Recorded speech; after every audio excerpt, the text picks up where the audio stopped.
Mesdames et messieurs, nous allons commencer la deuxième conférence. Je laisse donc Irna. Déjà, je vous demanderai de baisser un petit pouce. Et je laisse donc Irna vous parler des pseudo-pyramides. Bien, donc une deuxième partie, je vais vous parler d'un cas un petit peu particulier. Lorsque la pseudo-archéologie transforme des collines en pyramides.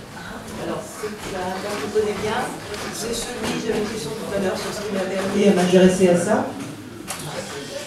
C'est effectivement ce cas-là qui m'a amené à m'intéresser à la pseudo-archéologie. C'est le cas donc des pyramides de Bosnie, pyramides bosniennes. Alors c'est un cas un petit peu particulier parce que c'est à la fois, vous allez voir, de la pseudo-archéologie, sans aucun doute, et en même temps, c'est, à ma connaissance, un cas unique de pseudo-archéologie soutenu, financé par le gouvernement.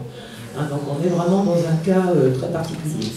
Alors à l'origine de ce cas, il y a un certain Semir Osmanagić, qui est un homme d'affaires américain, d'origine bosnienne et qui vit aux États-Unis, il a fait fortune, et qui est, lorsqu'il ne fait pas d'affaires, qui est l'auteur d'une dizaine de livres d'histoire alternative, complotistes, des livres sur le complot des francs-maçons, par exemple, sur la base de l'Antarctique où Hitler se serait réfugié à la fin de la guerre, et des livres où il évoque beaucoup les Mayas, qu'il considère comme les descendants des Atlantes, qui eux-mêmes sont venus des Pléiades.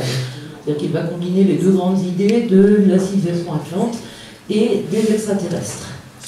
Alors en 2005, Osmanagić se rend en Bosnie et il se rend dans la petite ville de Visoko, qui se trouve à une trentaine de kilomètres au nord-ouest de Sarajevo. Une petite ville qui n'avait jamais fait parler d'elle. Et là, il a une révélation. Pas d'autre mot, hein, c'est une épiphanie. En regardant la vallée de Visoko, il découvre deux collines qui encadrent cette vallée. Donc la première, la plus haute ici à droite, et puis la deuxième à gauche. Et pour lui, ces deux collines, il n'y a aucun doute, il en est certain, ce sont des pyramides géantes. Et il les baptise tout de suite pyramide du Soleil et pyramide de la Lune, en référence à Teotihuacan, avec ses deux grandes pyramides du Soleil et de la Lune. Il crée une fondation pour faire des fouilles, visant à prouver son intuition, et il découvre par la suite trois autres pyramides, entre guillemets, pyramide de l'amour, pyramide du dragon et pyramide de la terre-mère. Donc une vallée des pyramides à Visoko. Alors, la première pyramide, donc la plus importante, fait 220 mètres de haut. Pour Osmanagić, aucun doute, c'est une pyramide aphasis de type égyptien. Hein, c'est la colline de Visegitsa. Et pour lui, c'est une pyramide. Alors, il propose plusieurs dates, 10 000 ans, 20 000 ans, 30 000 ans. Bon, de toute façon, des dates très anciennes. Et pour lui, cette pyramide est forcément le reste d'une civilisation très ancienne, celle des Atlantes, extraterrestres. Et cette pyramide, pour lui, ce n'est ni un tombeau ni un temple, c'est une machine. Une machine produisant ou qui aurait produit de l'énergie, d'où la représentation systématique sur toutes les affiches de sa fondation d'un rayon d'énergie sortant de la pyramide. C'est évidemment du Photoshop. Hein. Personne n'a jamais vu ce rayon d'énergie. La deuxième pyramide, la pyramide de la Lune, là pour lui c'est une pyramide de type Maya. Alors les documents que je montre là, c'est ceux qu'il présente sur son site, hein, avec ses collages d'une pyramide Maya sur le paysage de Bosnie. Donc la pyramide de la Lune Maya. Je ne parlerai pas des trois autres parce que bon, il ne les a pas vraiment fouillés, il en parle très peu.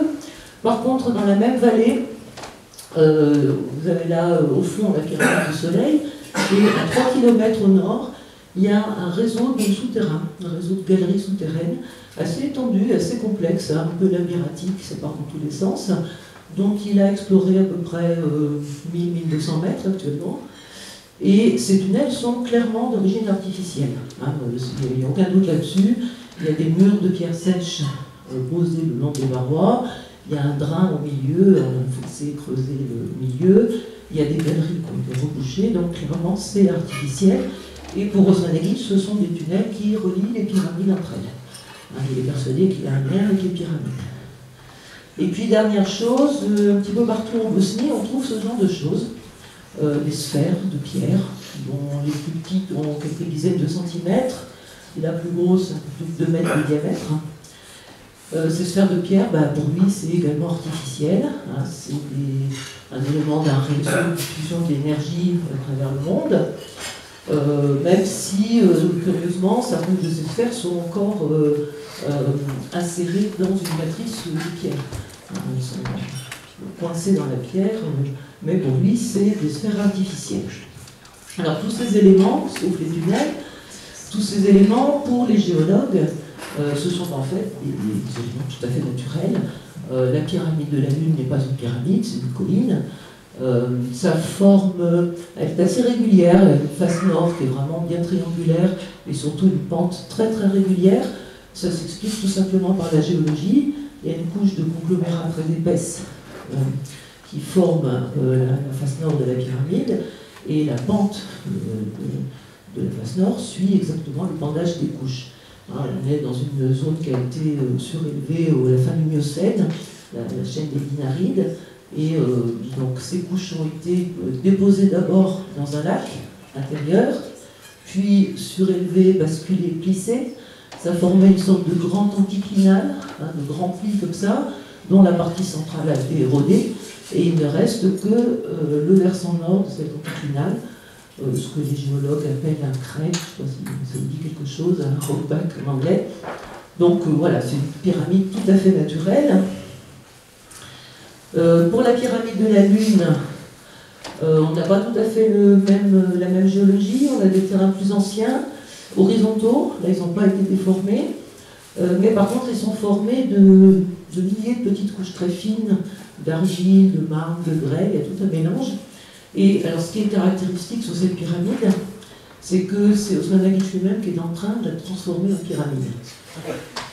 Vous avez là en pointillé, c'est la pente originelle du terrain, et les fouilles sont en train de sculpter véritablement cette colline en forme de pyramide. On va dégager une couche résistante, tailler donc une marche jusqu'à la couche résistante supérieure, et former comme ça une série de terrasses. Et effectivement, il y a des endroits où ça commence à ressembler à une pyramide à degrés. Et ces degrés, ils ont été fabriqués par les fouilleurs.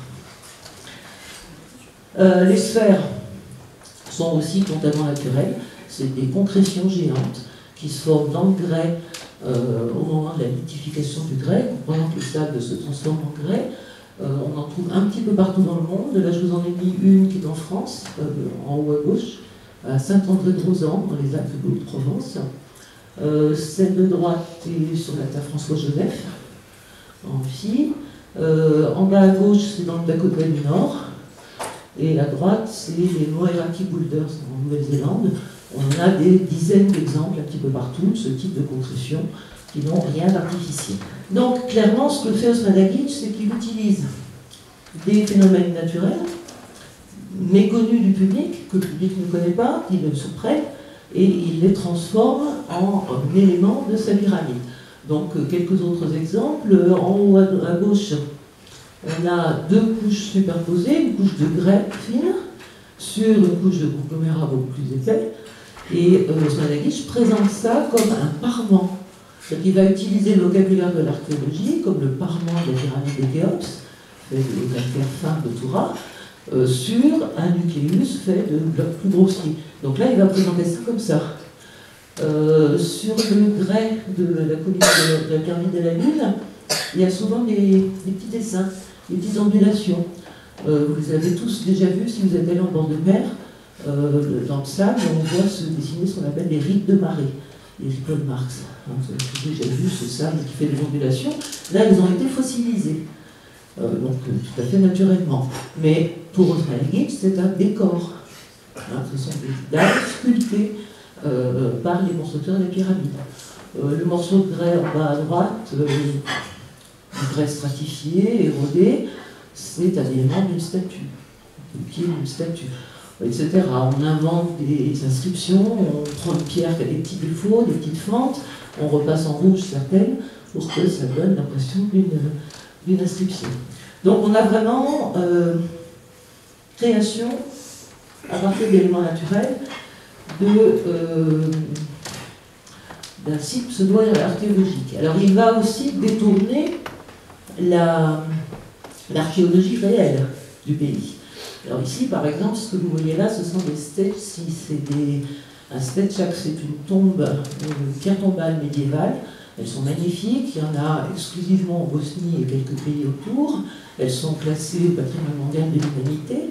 Elles datent de la fin du Moyen-Âge. Mais Osmanagić essaie d'en faire un héritage de sa civilisation constructrice de pyramides. Sur la base de quoi? Sur la base de la forme. Une forme triangulaire. Donc forcément, c'est soit un souvenir des populations qui ont essayé d'imiter la pyramide qu'elles ont vue, soit un héritage des reliques réutilisées au Moyen-Âge. Même chose sur la pyramide du Soleil. Au sommet, il y a une forteresse en ruine, comme vous voyez là-haut. C'était le siège du pouvoir royal au XIVe siècle. Et évidemment, qui dit forteresse dit tout autour des fossés, des aménagements. Or, toutes ces traces archéologiques médiévales, Osmanagić les utilise comme preuve de l'existence de terrasses dans la pyramide. Et puis, pour finir là sur le tunnel, la photo qu'elle a, c'est une mine de fer du XIXe siècle en France, où on va retrouver exactement les mêmes éléments que dans le tunnel de Vissoko, c'est-à-dire le drain central, évacuer l'eau, les murs de pierre sèche qui sont en fait des stériles. Quand on tombe sur du caillou qui ne comprend pas de minerai, plutôt que de prendre la peine de l'évacuer, on va le ranger sur les côtés. Des galeries bouchées parce qu'elles sont épuisées, donc on les bouche pour pas qu'elles s'effondrent.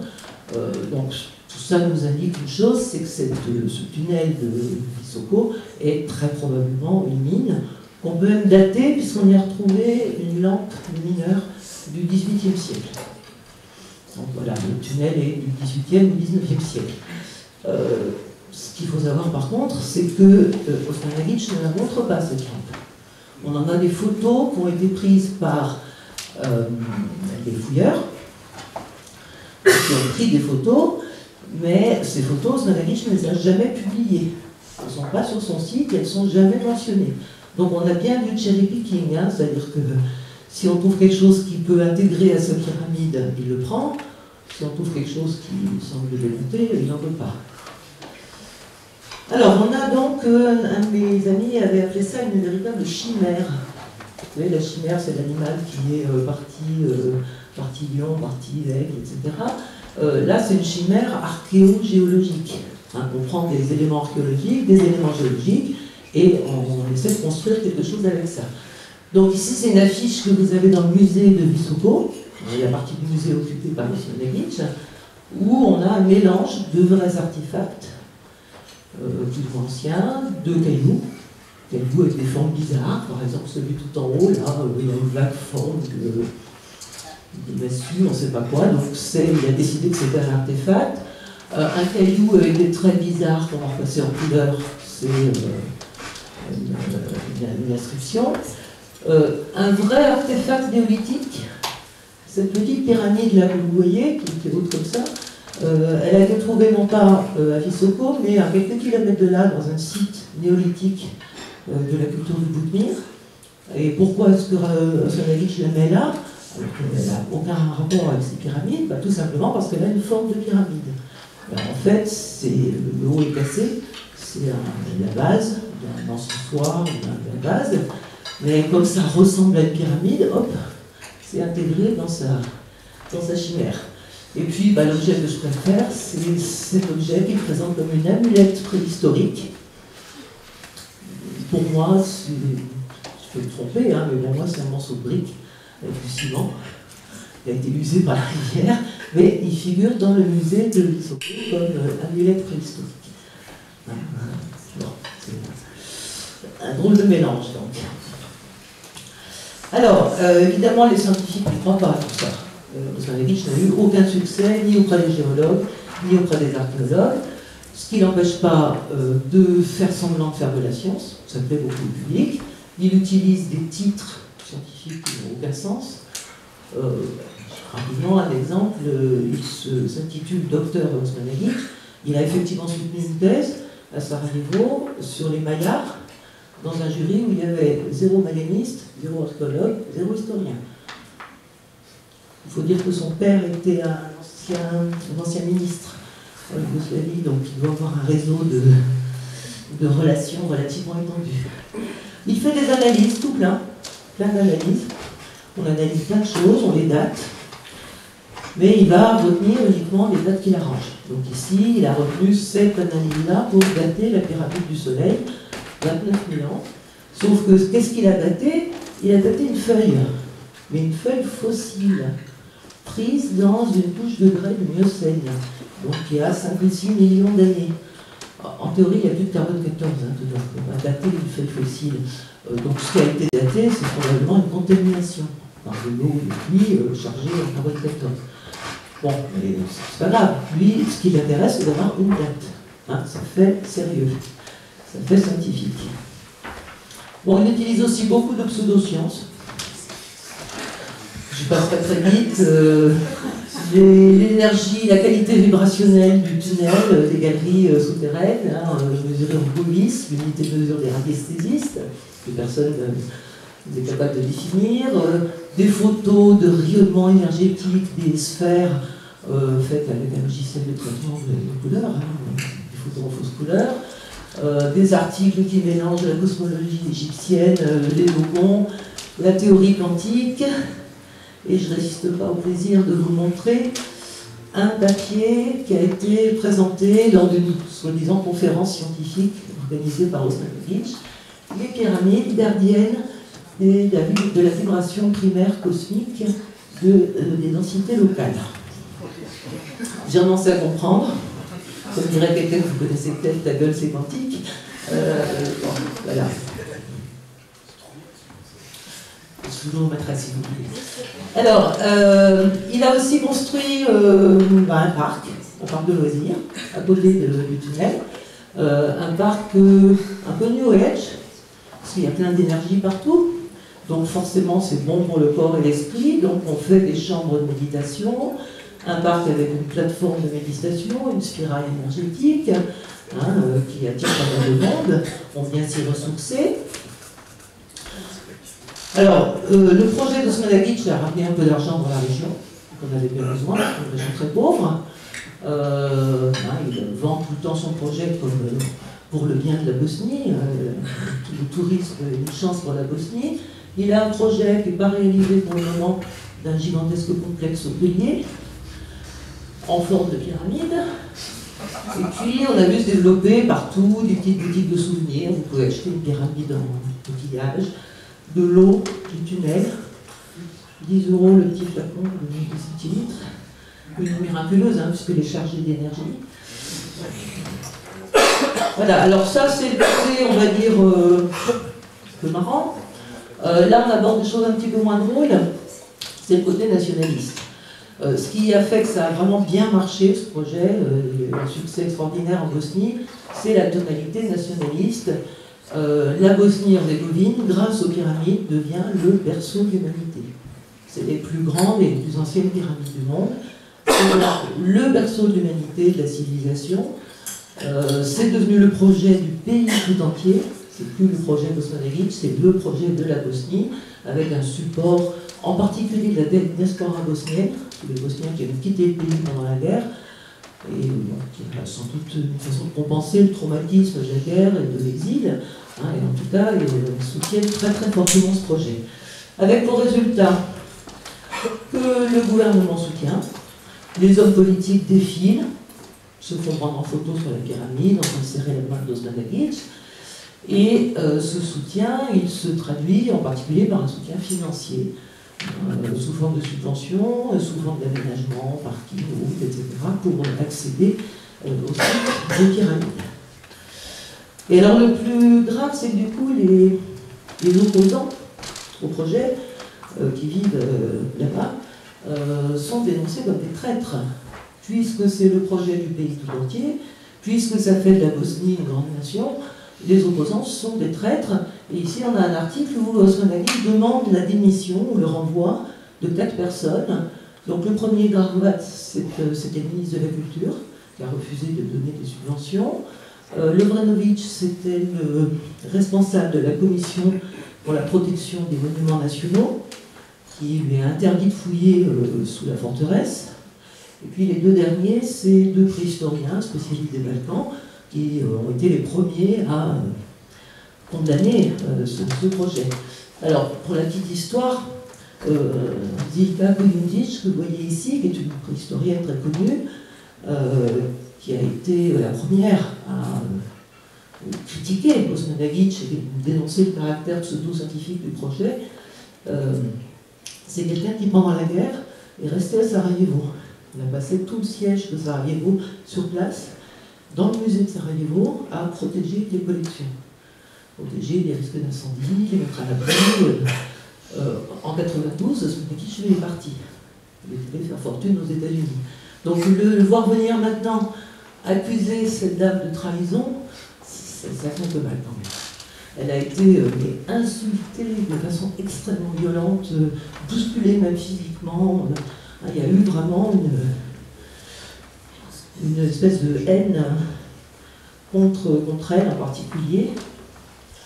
Alors, les pyramides sont donc maintenant, en quelque sorte, un élément du roman national bosnien. Si on peut parler de roman national pour la Bosnie, elles ne sont pas encore au programme officiel dans les écoles, pas encore insérées, ça arrivera peut-être un jour, mais en tout cas, dans toutes les écoles de la région de Visoko, on en parle, on amène les enfants visiter les tunnels, faire un tour de la spirale énergétique pour se ressourcer, on leur fait faire des dessins, etc. Donc, on a comme ça une diffusion par l'intermédiaire de ces pyramides, une diffusion de la pseudo-science un peu partout, auquel il faut ajouter d'autres conséquences un peu négatives. Tout en haut, là, vous avez 2 photos de la façon dont se passent les fouilles dans le tunnel, cette fameuse mine du 18e, qui pourrait être très intéressante parce qu'on n'a aucune information sur les exploitations minières de l'époque ottomane en Bosnie.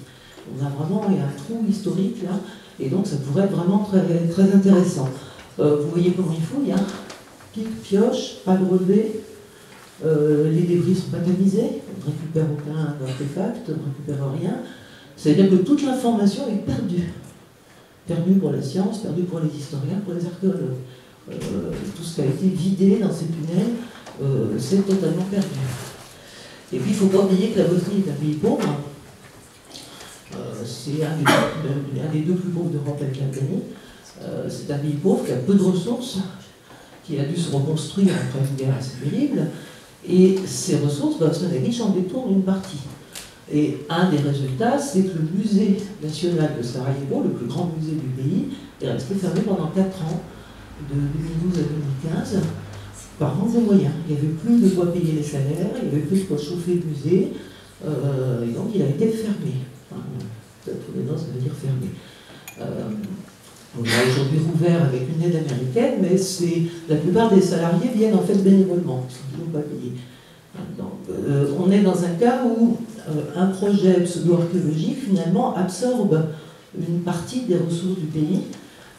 Et je vais conclure là-dessus en disant que la pseudo-archéologie, je l'ai déjà dit tout à l'heure, mais c'est important à retenir, c'est drôle, on peut sourire, on peut s'amuser des idées un peu fantaisistes de certains. Soulever des pierres et des lasers, c'est rigolo, mais ça peut aussi avoir des conséquences négatives. Et dans le cas de la Bosnie, je crois que les conséquences négatives l'emportent sur les conséquences positives, du fait du soutien du gouvernement.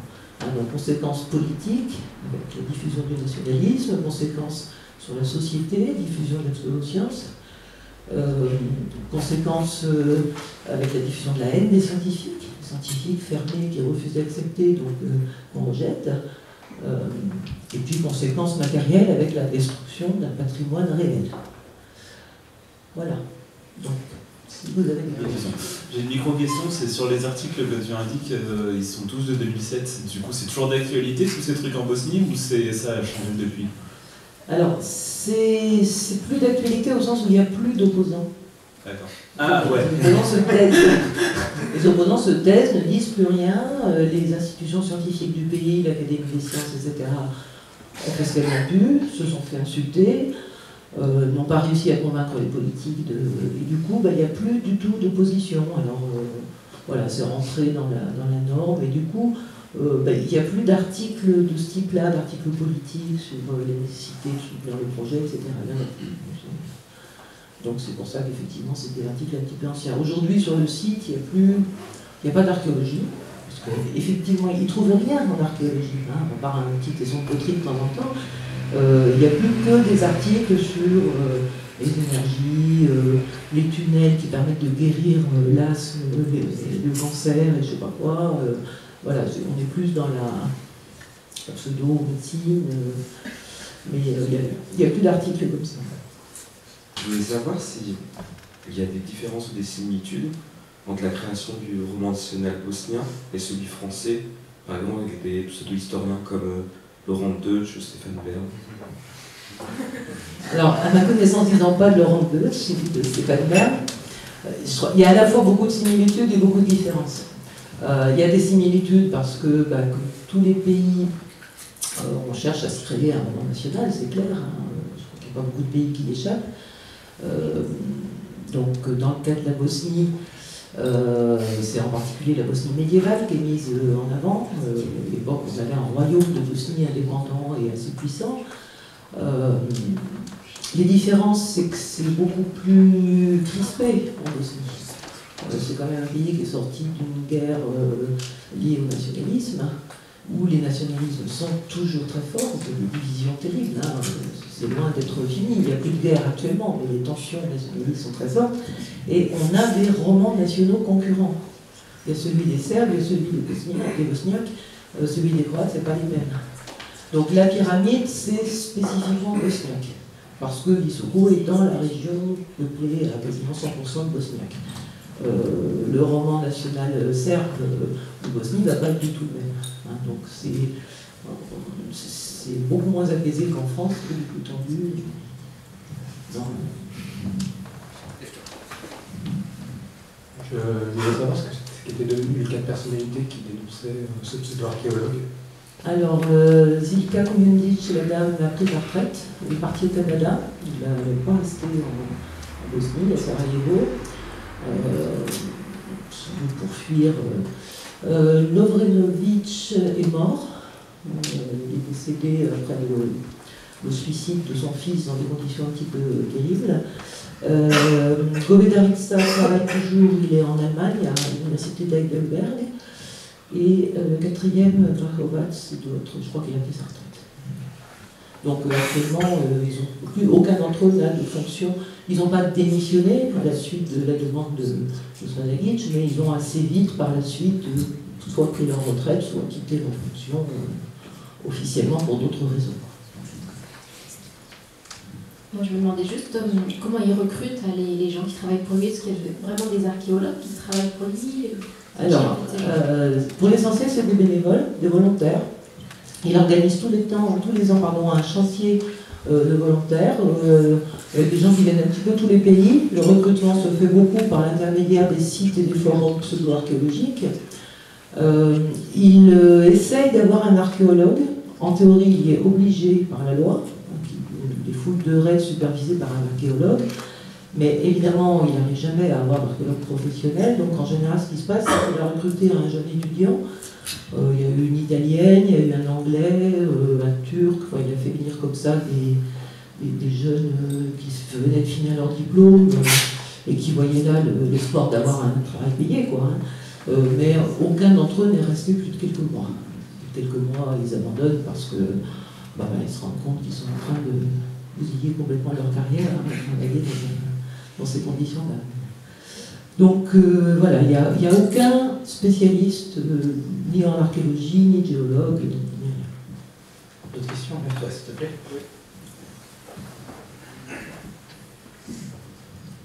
Est-ce qu'on a d'autres exemples comme ça donc de fouilles pseudo-archéologiques qui sont utilisées par des États de la même manière dans d'autres pays?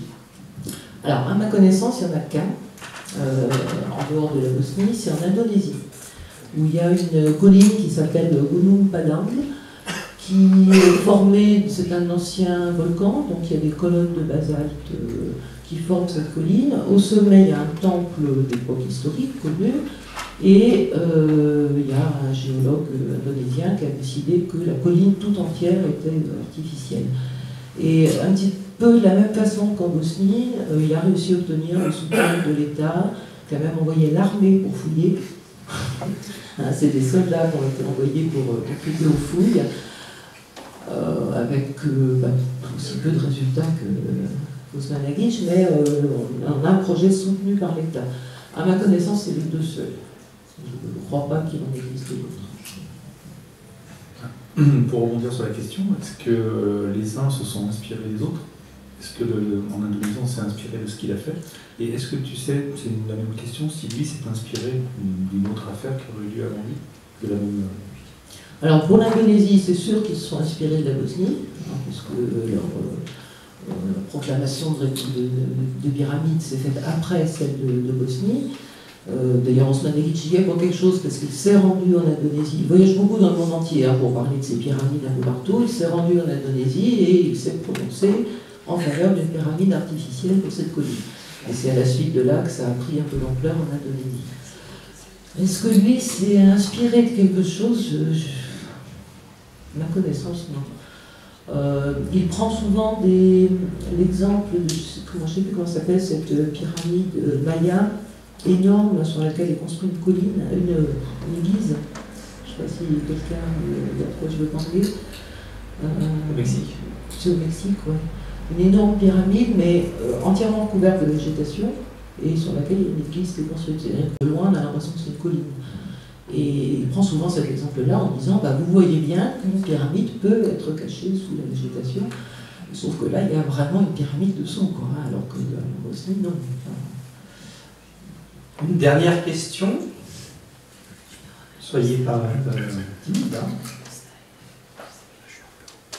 Ah bah allez, hop, dernière question. Oui, bah du coup, alors je reviens à mes questions de tout à l'heure, qui était aussi la dernière question, je crois. Du coup, comment vous êtes arrivé à vous intéresser à ce sujet de la pyramide bosnienne? Alors, il se trouve que je connais bien la Bosnie. J'y ai beaucoup voyagé, vécu même à un certain moment. J'ai eu des contacts. J'ai toujours suivi de près les actualités de ce qui se passait là-bas, surtout depuis la guerre. Et donc j'ai entendu parler de cette histoire vraiment par hasard dans un article de journal dès 2005, dès que ça a commencé. Et il se trouve que, un peu le hasard, j'avais à la fois, je maîtrisais la langue, donc je pouvais traduire des articles en bosnien, ce qui n'est pas le cas de la plupart des gens en France ou dans les pays anglo-saxons.